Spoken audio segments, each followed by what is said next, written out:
La ciencia en el Génesis. ¿Qué es la oscuridad? ¿Sabes? ¿A qué se refiere? Deja tus comentarios. Te leo. Génesis 1:4. Elohim separó la luz de la oscuridad. ¿Qué significan esas palabras en castellano?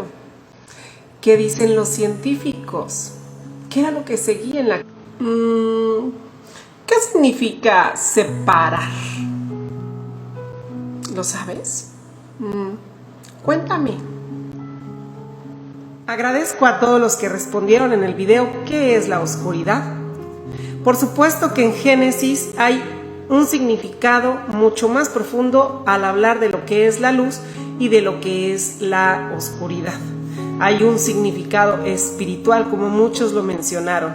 Sin embargo, para fines prácticos, pragmáticos de este estudio, en el cual ponemos qué dice la ciencia y qué dice Génesis, debemos comprender el significado de la palabra oscuridad.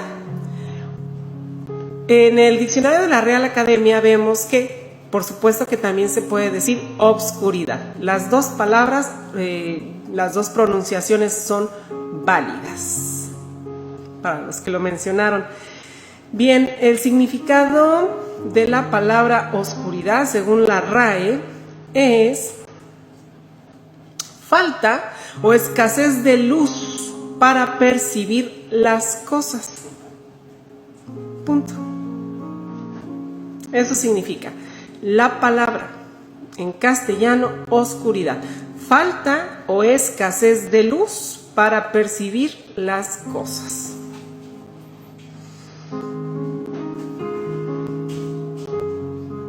Elohim separó la luz de la oscuridad. Génesis 1:4. Para poder entender este versículo, ya analizamos la palabra oscuridad y ahora debemos entender la palabra separar. Y bueno, solo puede separarse aquello que perteneciendo a distintos grupos está mezclado, junto o fundido. Para empezar, según la Real Academia Española, el significado del verbo separar significa establecer distancia o aumentarla si ya existe. Ok, bueno, esta es otra pista en nuestro análisis, en nuestra investigación.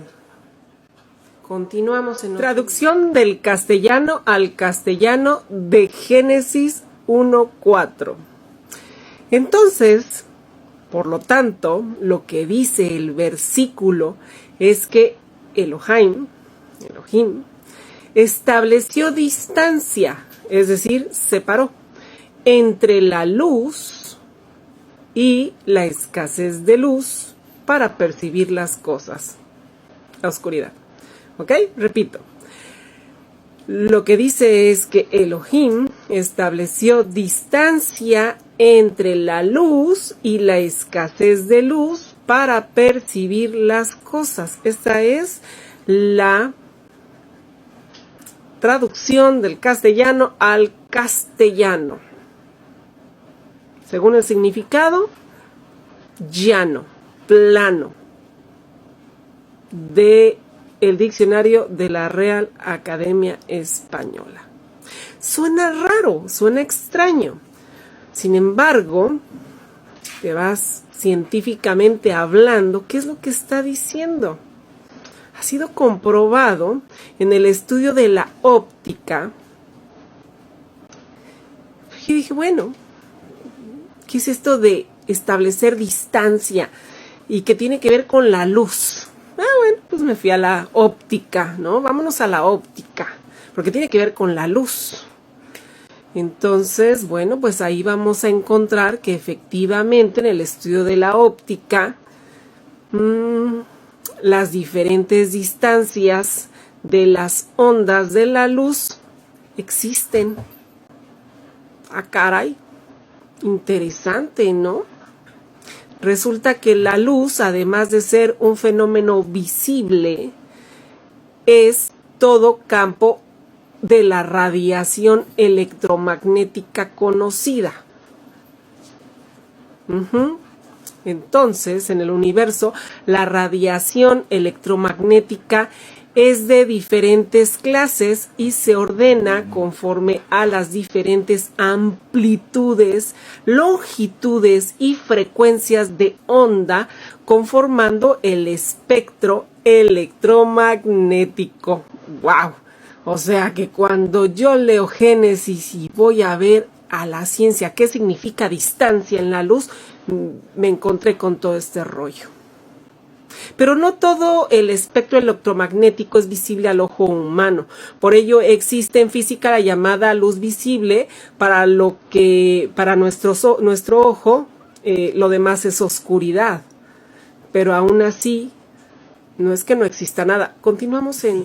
Vamos a hablar de el espectro electromagnético. ¿Qué es este concepto del espectro electromagnético? ¿Qué relación tiene con la distribución de la energía y con las ondas electromagnéticas? ¿Qué es? ¿Cuál es la naturaleza de la luz, por ejemplo? ¿Qué es la radiación electromagnética? ¿En qué consiste la radiación ultravioleta? ¿En qué consiste la radiación infrarroja? ¿Qué es la radiofrecuencia? Son algunas de las muchas preguntas. Radiación electromagnética, en esto estábamos. ¿Cómo se propaga?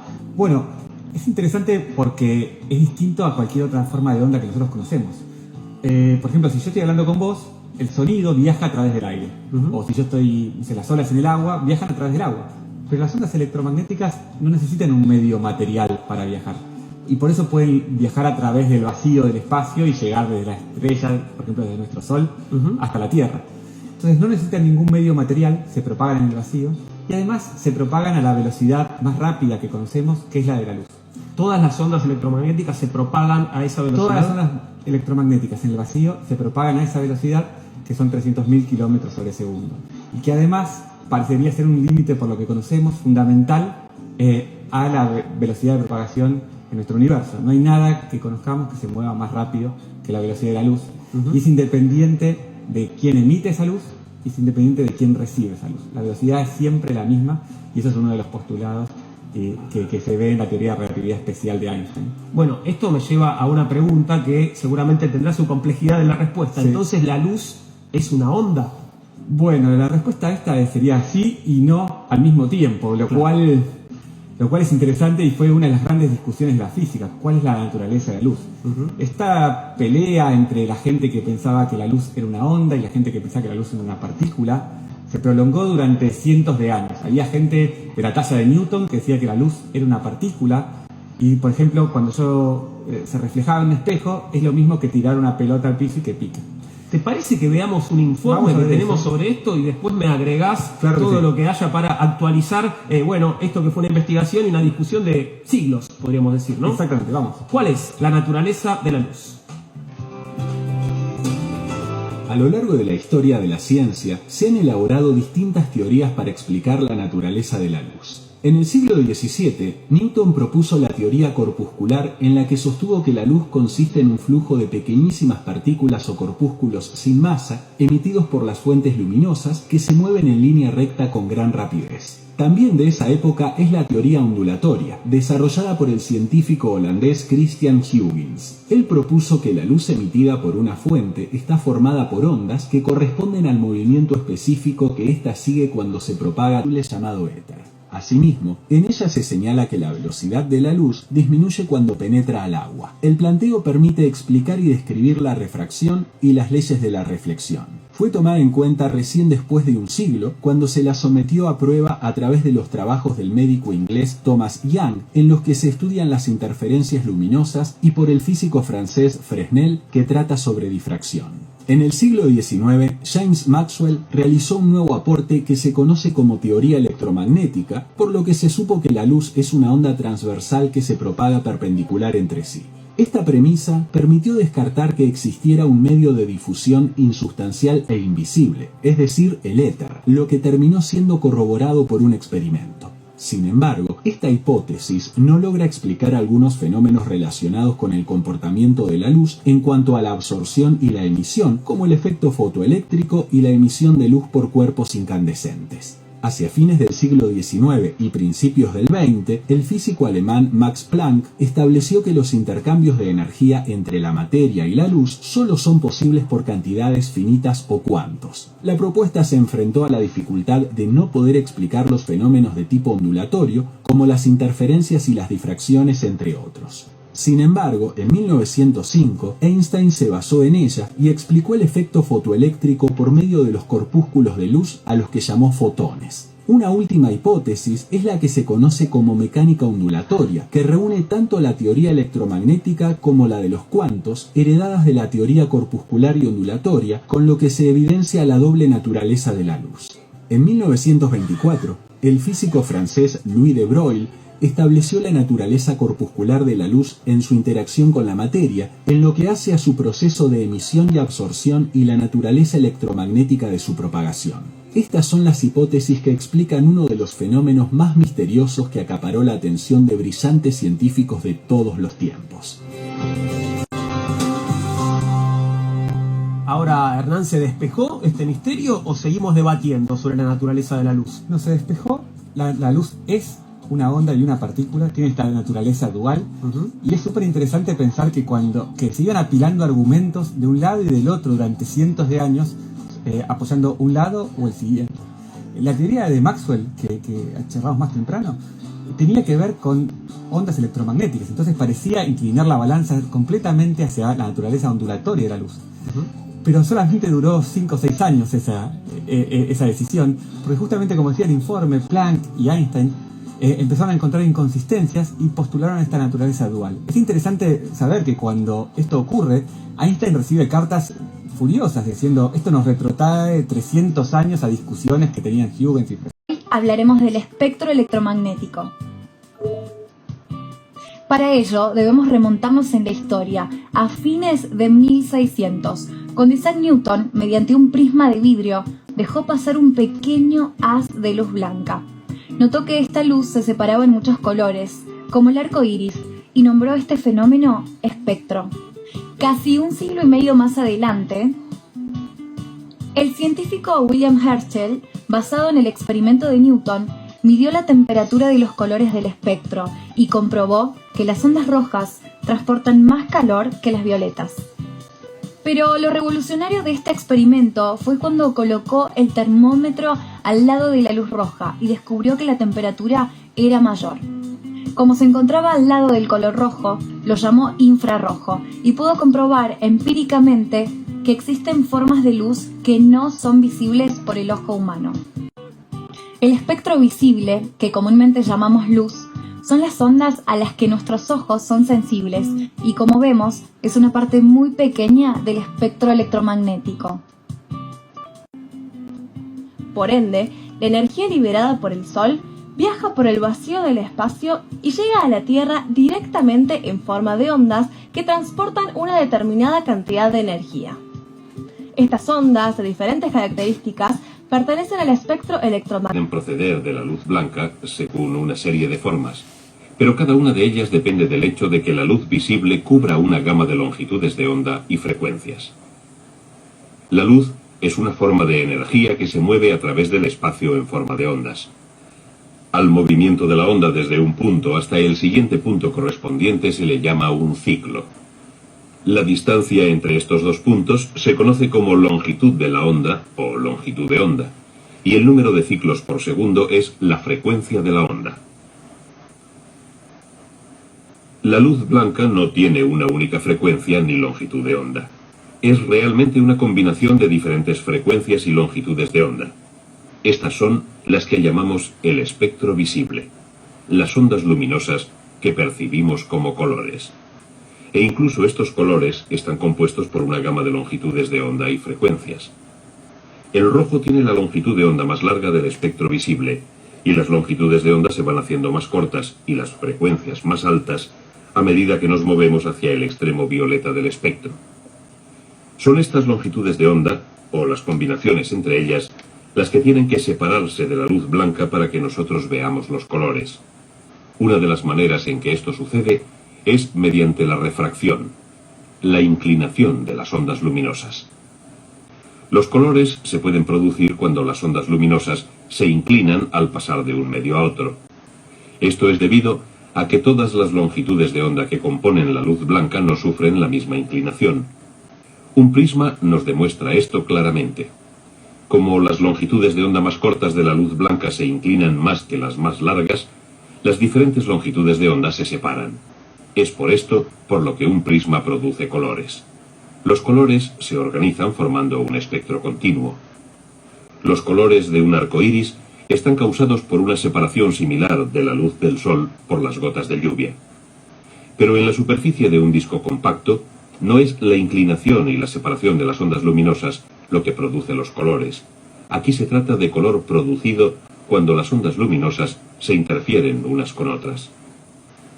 Por eso es por lo que aparecen colores en las pompas de jabón. Una pompa de jabón parece transparente porque la mayor parte de la luz que da sobre ella la atraviesa. Solo una pequeña cantidad de luz se refleja en su superficie, pero una película delgada, como una pompa de jabón, tiene en realidad dos superficies, una interior y otra exterior. Ambas están separadas apenas por una longitud de onda de la luz, y las ondas luminosas se reflejan en estas dos superficies. En los lugares en que estas ondas coinciden, interfieren entre sí, y algunas frecuencias se ven reforzadas y otras debilitadas. Así entonces, lo que para la gente puede ser oscuridad, pues resulta que existe luz no visible. Y qué interesante que Génesis plasma este conocimiento, plasma la distancia de la luz. Actualmente hay millones y millones de personas que piensan que realmente la oscuridad es la ausencia de luz. Creo que anda por ahí en las redes diciendo que Einstein lo dijo. No lo dijo. ¿O sí?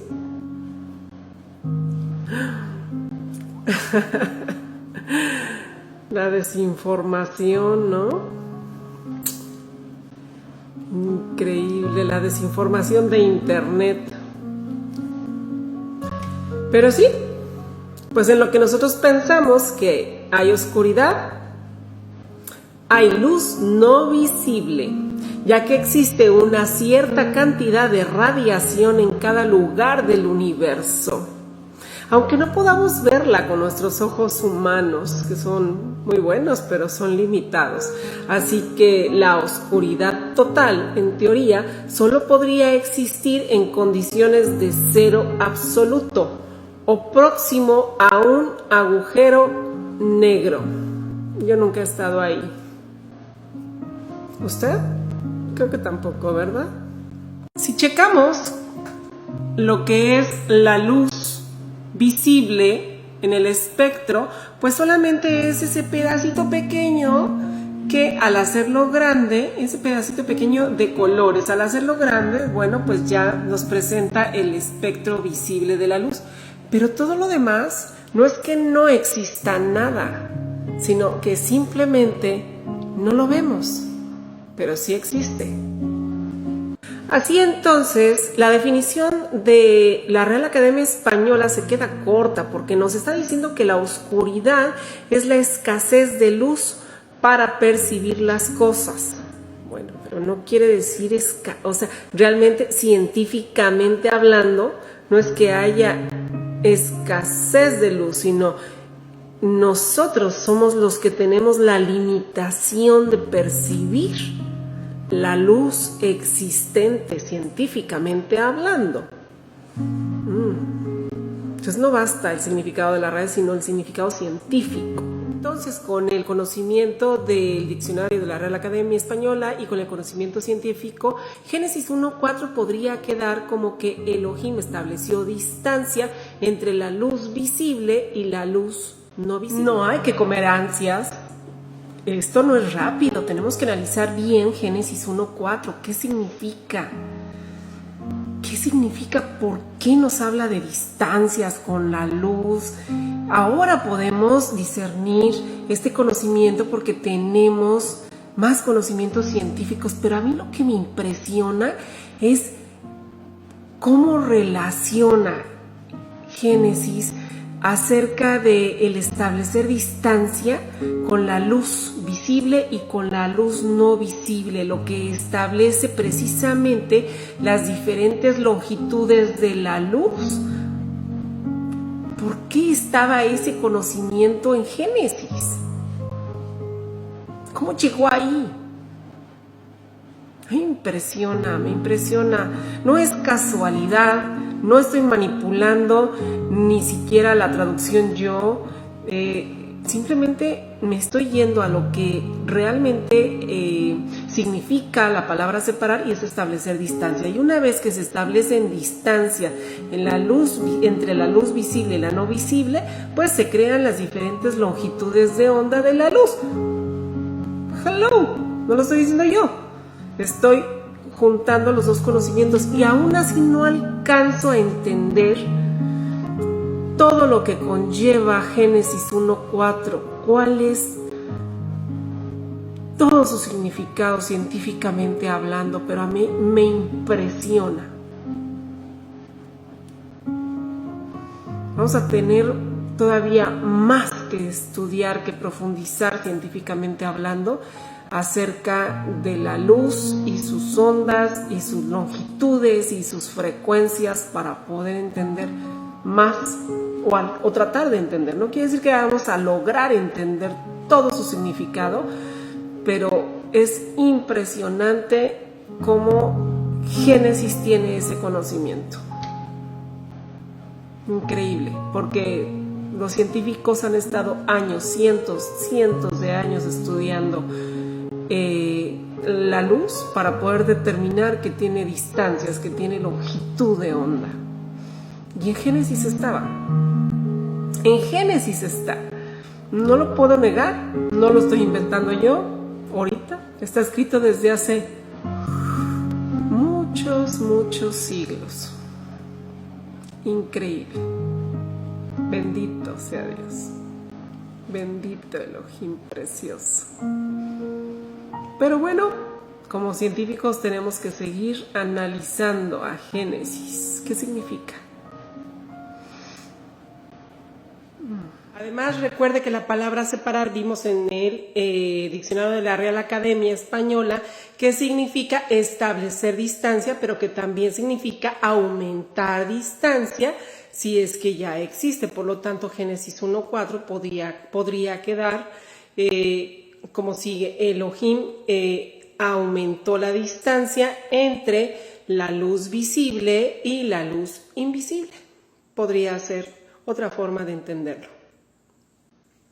Deja tus comentarios, los leo. Por lo que al entender a Génesis 1:4 así como aumentó la distancia entre la luz visible y la luz no visible, pues es interesante porque si lo llevamos a lo que es el conocimiento de las diferentes longitudes de ondas, pues al variar sus distancias, aumentándolas o disminuyéndolas, pues se establecen todos los colores de la luz visible, pero también pues de la no visible, que nosotros no vemos. Así que es cuando se establece todo el espectro. Interesante pensarlo así o analizarlo. Pero bueno, pues seguimos analizando todos estos conocimientos que estamos encontrando.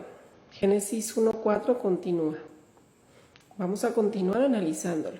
Hay que aterrizar todos estos conceptos que estamos capturando para poder pues entender qué nos está diciendo Génesis 1:4 y ver más allá de lo que es la doctrina, ¿no? O la teología o el significado espiritual, que es muy valioso, y que nos plasma y que Génesis a lo largo de toda la Biblia, pero científicamente hablando, ¿qué es lo que nos está diciendo? Muchísimo más, que yo creo que se ha analizado poco a Génesis de esta forma y pues es muy interesante.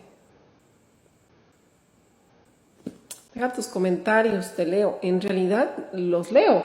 Sin embargo, he decidido solo contestar, como se los he dicho, en casos muy específicos, como para invitarlos a que vean todos los videos. Y a todos los que sí han comenzado a ver todos los videos y que yo veo que han estado participando y que van dejando sus comentarios, entonces a eso sí, mi compromiso es contestarle todos sus comentarios.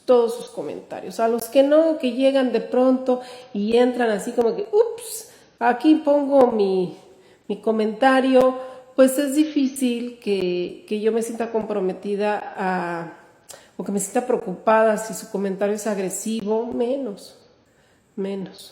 Pero bueno, seguimos analizando. Deja tus comentarios. Y es que sigo analizando. La suma de todas las diferentes distancias de las ondas de la luz, es decir, de las longitudes o de todos los colores, da la luz blanca. La ciencia en el Génesis. Seguimos analizando Génesis 1:4. Elohim separó la luz de la oscuridad. En videos anteriores hemos analizado la palabra oscuridad, su significado lingüístico y en su significado científico.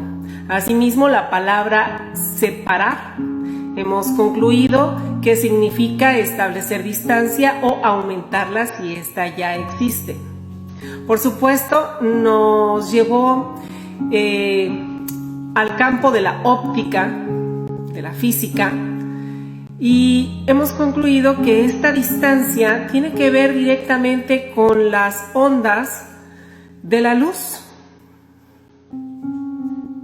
Ahora bien, la luz consiste no solamente en un tipo de onda, sino en dos tipos de onda que oscilan perpendicularmente la una de la otra.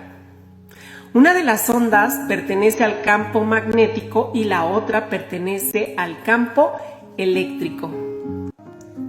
En esta imagen podemos ver cómo es su trayectoria. Este símbolo que ven aquí es la longitud de onda, que viene siendo desde este punto a este punto. Creo que ya lo vimos en otro video. La E significa amplitud del campo eléctrico y la M, que es esta, significa amplitud del campo magnético. Así entonces la luz está compuesta por vibraciones electromagnéticas llamadas ondas, y la distancia horizontal o separación entre cada una de sus ondas es la longitud de onda de la luz. Y es esta distancia o separación la que determina el color que se percibe con el ojo humano o animal, y así se forman los distintos colores. La distancia o separación vertical es la amplitud y determina el brillo o intensidad de la onda. Qué interesante. Y la frecuencia es el número de longitudes de onda que pasan por un punto en un segundo. Por lo que sabemos, la suma de todas las vibraciones electromagnéticas, es decir, la suma de todos los colores, cuando sus intensidades son casi iguales, forman la luz blanca. Así entonces, todo nos está llevando al espectro electromagnético y a la suma de los colores, que es la luz blanca. ¿Qué es lo que tendrá que ver la luz blanca en nuestro planeta? ¿Tú qué opinas? En realidad, Génesis 1:4 es un versículo muy complejo, Tal vez se esté hablando del Sol en este versículo. Recordemos que pues la fuente principal de la luz blanca hacia la Tierra es el Sol. Sin embargo, no siempre la luz del Sol ha sido blanca. Como algún seguidor comentó, el Sol estaba apagado y de pronto lo prendieron. Vamos a analizarlo, no está de más. Recordemos que la formación del Sol es paralela a la de la Tierra. Y es precisamente esta estrella quien actualmente pues emite la luz del día, es decir, la luz blanca. El estudio de la creación del Sol es muy interesante. No voy a profundizar en ella. Sin embargo, cabe señalar que desde su creación hace 4.700 millones de años ha pasado por varias etapas. Por lo tanto, la luz que ha emitido el Sol en sus diferentes etapas ha ido cambiando conforme ha ido evolucionando. Como dije, no siempre la luz del Sol ha sido blanca. Al principio, el interior del Sol se calentaba por el gas que liberaba energía, emitiendo una luz diferente. Y en un momento determinado, su centro alcanzó el máximo calor, comenzando una combustión nuclear de hidrógeno en helio, y desde entonces emite la luz blanca. Por supuesto que este versículo no trata de la creación del Sol, ya que Génesis no trata de la creación del Sol, sino del cielo y la tierra, pese a lo que nos hayan enseñado en la doctrina. Y además este versículo no dice que está creando nada, sino que está separando la luz de la oscuridad. Así que, ¿tú qué opinas? Yo creo que va más enfocado a lo que nos dice, que va más enfocado a las vibraciones electromagnéticas y la distancia o separación entre cada una de las ondas de la luz. Pudiera ser que también haga referencia de cuando por fin el Sol empezó a emitir la luz blanca, que fue en un punto determinado. Sin embargo, yo siento que con este versículo Elohim nos está diciendo aún más. Continúa en otro video. Deja tus comentarios. Millones de años, cuando la parte de una nube molecular, que es una enorme nube de polvo y gas compuesta en gran parte por hidrógeno, comenzó a colapsar debido a la fuerza de la gravedad. ¿Pero qué pudo haber dado inicio a este colapso? Aún no está muy claro qué fue lo que inició este proceso de compresión de partículas que formaron las estrellas. Sin embargo, algunos científicos sugieren que fuerzas externas, como la energía radial proveniente de estrellas cercanas más antiguas, o también las ondas de choque de las supernovas vecinas, pudieron iniciar el proceso de formación de las estrellas. Independientemente de la causa que inició el colapso de las partículas de esta nube molecular, la hipótesis nebular y su variante moderna propone que las porciones más densas de la nube, también llamadas núcleos de nube molecular, comenzaron a condensarse y a colisionar entre sí, unas con otras, y con más frecuencia a medida que el tiempo iba pasando. Durante este proceso de choque y unión entre las partículas, su energía cinética empezó a transformarse en calor, calentándose gradualmente, más en el centro, donde los núcleos moleculares se encontraban más concentrados que en las zonas exteriores. Se cree que este proceso de formación de estrellas puede durar aproximadamente 100.000 años. Cuando la temperatura del centro fue lo suficientemente alta, comenzó entonces la fusión nuclear, convirtiendo los átomos de hidrógeno en átomos de helio y generando energía. La continua producción de esta energía, llamada radiación, comenzó a disminuir la contracción de partículas, dando inicio a una protoestrella, nuestro Sol en sus primeros años. El Sol, una embravecida bola nuclear de gas sobrecalentado de un tamaño tan grande que más de 1 millón de tierras cabrían en su interior. Y es además el causante de que la vida sea posible en la Tierra. Provoca el crecimiento de plantas y bosques, proporcionando una corriente continua de energía día tras día. Ha alimentado a nuestro planeta desde hace 4.500 millones de años. Cada minuto el campo magnético del Sol y el de la Tierra libran una batalla. Estas Según los datos históricos, los cambios en la actividad solar sí que tendrían un impacto perceptible en el clima global de la Tierra. Están descubriendo que la variación solar afecta a nuestro clima de modo complejo y sutil. El número de manchas solares de la superficie, el de erupciones, la cantidad de luz ultravioleta, todo tiene un impacto perceptible en el clima terrestre. Los rayos cósmicos se originaban en el universo como enormes estrellas que explotaban. Partículas cargadas que salían volando a una velocidad cercana a la de la luz. El espacio está repleto de rayos cósmicos. Estos rayos están continuamente bombardeando la Tierra y desde aquí podemos medir la intensidad de esos bombardeos a lo largo del tiempo. Cuando los rayos cósmicos chocan con las moléculas de la atmósfera, producen isótopos como el carbono 14 de los anillos de los árboles o el berilio 10 en el hielo. Miles de años después, los científicos pueden sacar a la luz los datos escondidos de los bombardeos midiendo los niveles de estos isótopos. Podemos usar el carbono 14 para rastrear el ciclo de actividad solar de miles de años atrás. El magnético del Sol en el espacio afecta a los niveles de carbono 14 y de berilio 10.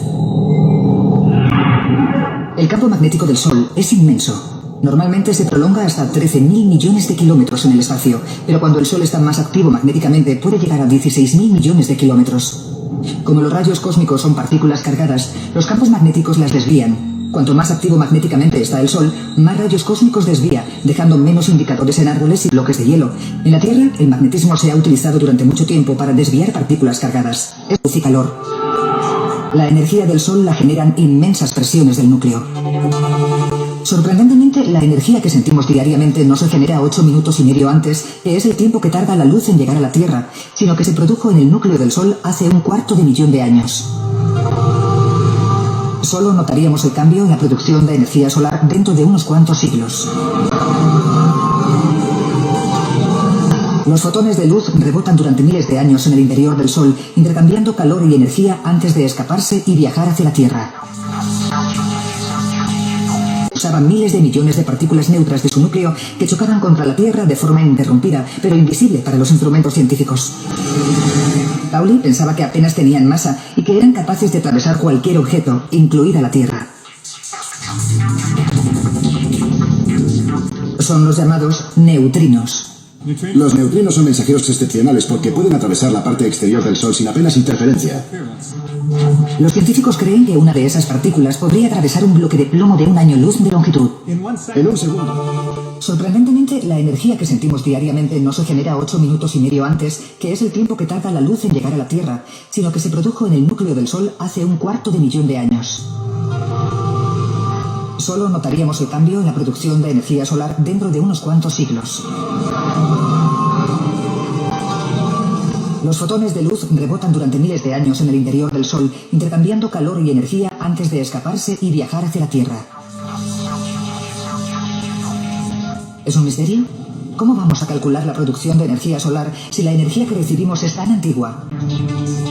El físico de origen austriaco, Wolfgang Pauli, tenía teoría de que el Sol también expulsaba miles de millones de partículas neutras de su núcleo que chocaban contra la Tierra de forma ininterrumpida, pero invisible para los instrumentos científicos.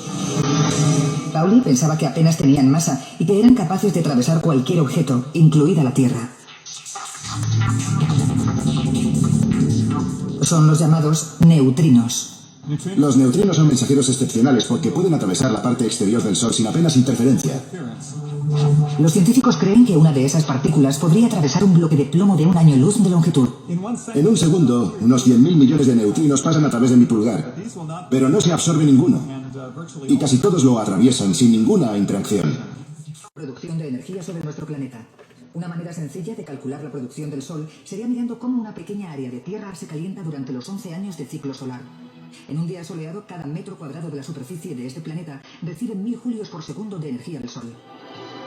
Uno que no podemos ver. Quizás algo que aumenta la radiación ultravioleta, provocando cambios importantes en el clima. Los científicos han descubierto una posible relación entre las manchas solares oscuras y los periodos históricos de cambios climáticos drásticos. Pero la producción de calor natural del Sol varía muy poco durante los 11 años del ciclo. La gente suele referirse al Sol como constante solar, tal y como declara la experta de la NASA, Barbara Thompson. La constante solar no es realmente una constante, aunque sí bastante fija. Durante el ciclo solar hay variaciones en la producción solar que genera el Sol. Pero no es un gran cambio. De hecho, se necesitan instrumentos bastante sofisticados para medirlos. Entonces, ¿por qué hay una relación estadística entre la actividad solar y los cambios históricos en el clima? podría basarse en el hecho de que el Sol no solo genera calor. El Sol también genera radiación con longitudes de onda en la parte invisible del espectro, como la radiación ultravioleta tan conocida por los que toman el Sol. En realidad, nosotros no vemos los rayos ultravioleta o las microondas o los rayos X, pero el Sol los genera junto con el calor y la luz visible. Los científicos descubrieron que las emisiones de estas olas invisibles también variaban durante los 11 años del ciclo solar. Los rayos ultravioleta pueden aumentar hasta un 100% entre el mínimo y el máximo solar cuando el magnetismo solar es más fuerte. Es significativo que las últimas observaciones del satélite muestran que el Sol emite más rayos ultravioleta cuando hay más manchas solares. Por lo tanto, cuantas más manchas solares, más radiación ultravioleta choca contra la atmósfera de nuestro planeta. Esta imagen del Sol, tomada desde el satélite SOHO de la NASA, muestra los rayos ultravioleta que se emiten durante una tormenta solar. Y esta es la cantidad de radiación ultravioleta emitida durante un periodo tranquilo de mínimo solar. Los UV reaccionan con el oxígeno, el elemento químico de la atmósfera que nos permite vivir y que forma el ozono. Una capa de ozono envuelve a la Tierra, proporcionando un manto de protección. He escrito un código secreto en mi mano, pero no pueden leerlo, ni siquiera si enciendo una linterna. Parece que no hay nada. Sin embargo, si enciendo esta luz ultravioleta, puede verse el código secreto. Lo que ocurre es que la sustancia química que hay en esta tinta solo responde a la luz ultravioleta. De la misma manera que el ozono de la estratosfera absorbe la luz ultravioleta y no la radiación normal. La capa de ozono está situada de 30 a 50 kilómetros por encima de la superficie de la Tierra. Nos protege de los peores efectos de los ultravioleta, pero también juega otro papel atmosférico importante, el de gas invernadero. Por lo tanto, retiene el calor que viene de abajo y actúa como una manta calentando nuestro clima. Cuando la radiación electromagnética alcanza su nivel más alto en el máximo solar, los niveles de ozono de la estratosfera aumentan un 3% debido al aumento de los rayos ultravioletas que reaccionan con las moléculas de oxígeno. La teoría es que este aumento en el ozono junto con los UV extra crea una capa cálida que encierra el aire en la atmósfera más baja. Así que si cambiamos las propiedades de la estratosfera, si cambiamos su temperatura o su altura, afectaría a las circulaciones de la atmósfera por debajo. El movimiento de aire caliente de los trópicos mueve las tormentas hacia el norte de los océanos Atlántico y Pacífico, lo que explicaría por qué la pequeña glaciación ocurrió en esas áreas. De momento, los científicos no pueden demostrar que los UV tengan la influencia suficiente como para ser los causantes de algunos de los cambios más drásticos de nuestro clima. No hay duda de que la variación en la actividad solar afecta a nuestro clima. El problema ahora es comprender lo grandes que son estas variaciones. La radiación ultravioleta es una posible causa del cambio climático localizado. Sin embargo, un solitario científico británico opina que hay algo más en el Sol que está afectando a nuestro planeta. El físico atmosférico Neil Arnold cree que el mismo viento solar podría alterar el clima. El viento solar lo crea una corriente de partículas cargadas, electrones y protones de alta energía, que el Sol expulsa continuamente, y sobre todo durante los periodos de alta actividad magnética. Arnold cree que el viento solar choca con la atmósfera superior de la Tierra, llamada termosfera, que a su vez remueve el clima de abajo provocando más calor.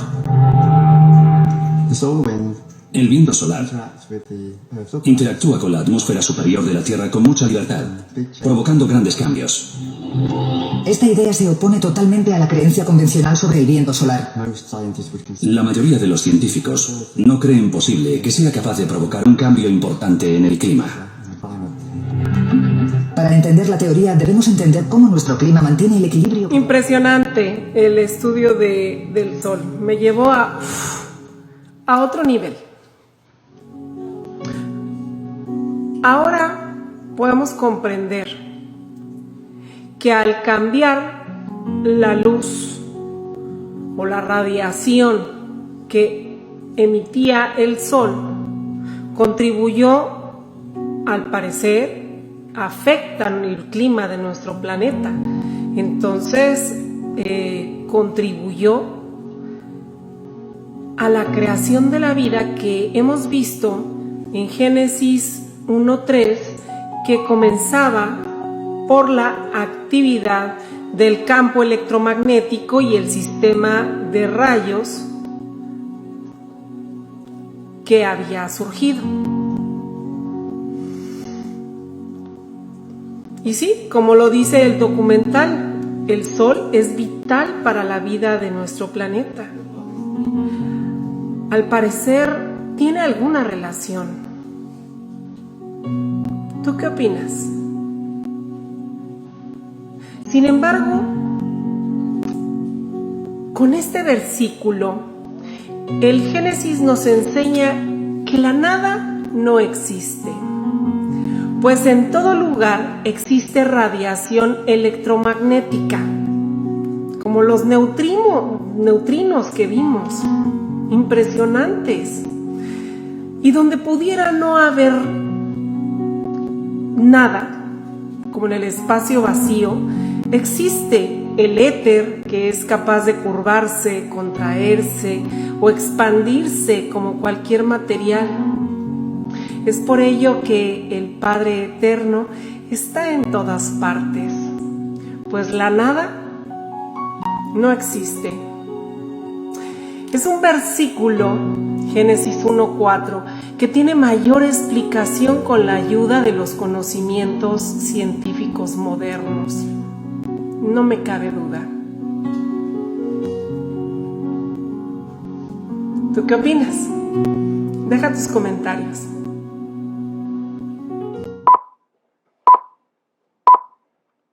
La ciencia en el Génesis.